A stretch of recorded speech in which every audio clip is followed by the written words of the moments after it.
Good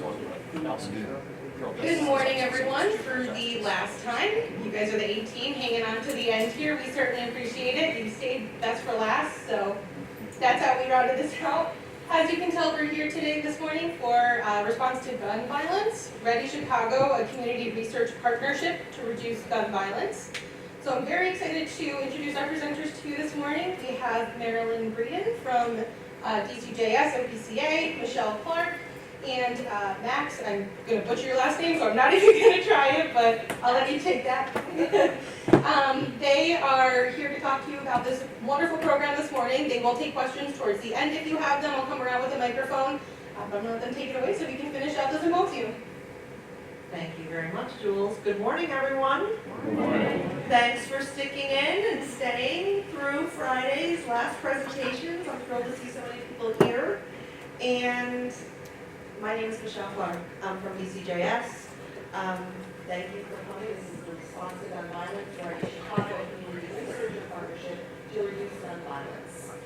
So with me today are Max Kapusin, who is here from, he's an assistant professor from the Cornell University, Jeb E. Brooks School of Public Policy. Michelle Clark, like I said, I'm Community Correctional Representative 3 at the Office of Probation and Correctional Alternatives at DCJS.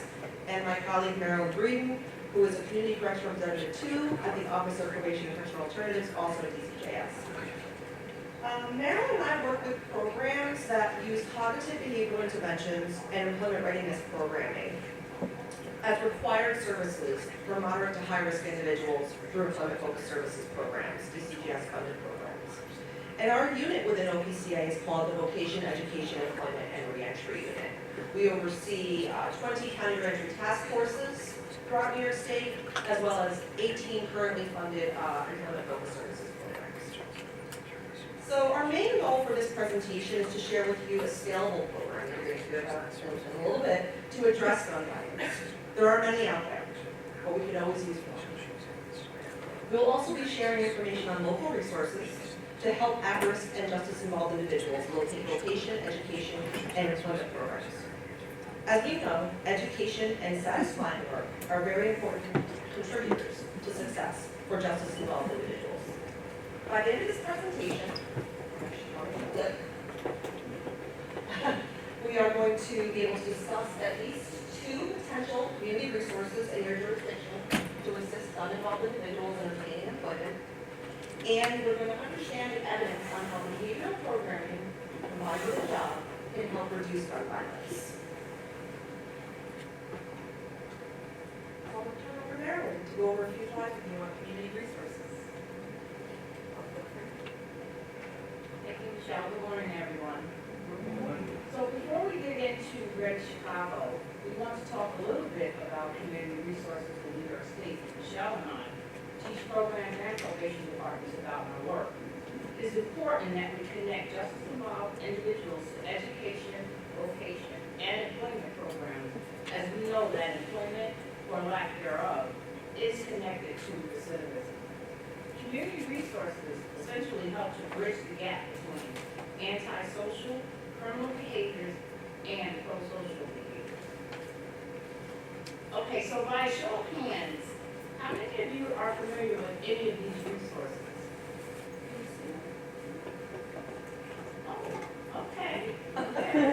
So, if you don't mind sharing with us, what do you find useful in the resources that your agency may utilize? Yes. We really utilize the one-stop career center in Rensselaer County a lot. I mean, we practically should have a desk up there. Okay. Well, that's a good use of resources. Yeah. What is it about that resource that you find useful? They're very helpful with sitting down with our clients and slowly going through the building of a resume, because those resumes have lost time on them because they were, incarcerated. So they're just really good at that and helping them kind of explain themselves on paper. And I think it really puts them at ease, because that's one of the most nerve-wracking things for our clients. They're worried about how they tell their story when they get in front of an employer. Okay, great. Thank you for sharing that. Is there anyone else who would like to share some benefits of accessing some of these community resources. Okay, moving right along. I'll jump in for just 1 second to say this. One of the things, however, about all of these resources is that, we tie a lot of these people together. We're able to bring a lot of these providers together in the county entry task force model because of the meetings that are taking place so often, which ties these community services together, gives them partnerships, gives them relationships, and they develop those relationships with people within their communities as well. So, of course, yes, sir. Just wanted to say for the EOC and the training labs, sometimes we have workers that come in and don't have the best computer skills and they go to the training lab.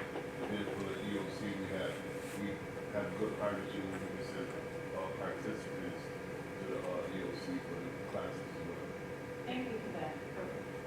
But I also wanted to say, this is not pro, it's actually a con for probation partners.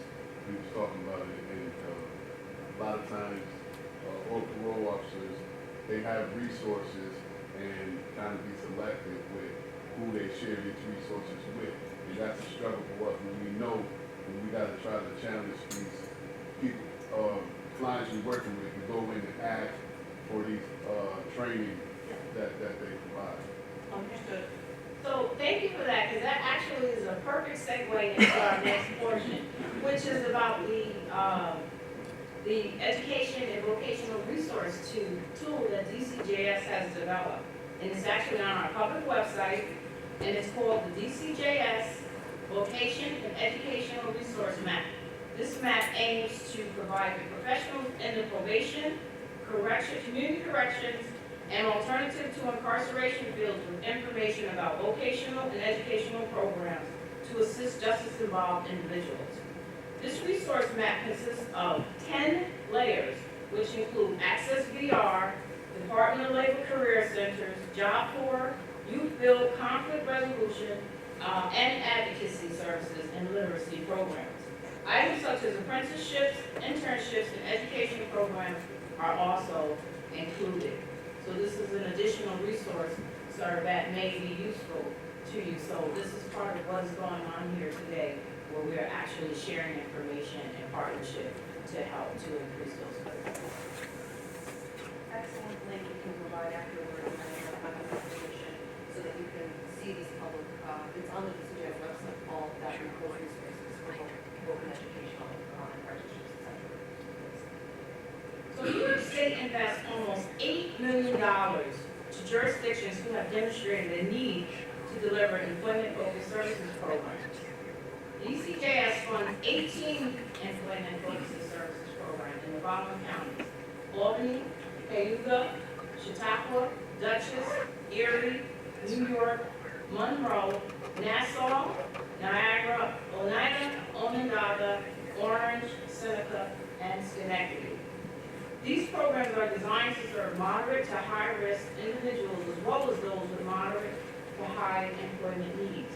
Based on the results of a validated risk needs assessment, we created this model to address unemployment and underemployment, as well as low levels of education, as these are major criminogenic needs that lead to increased recidivism for justice-involved individuals.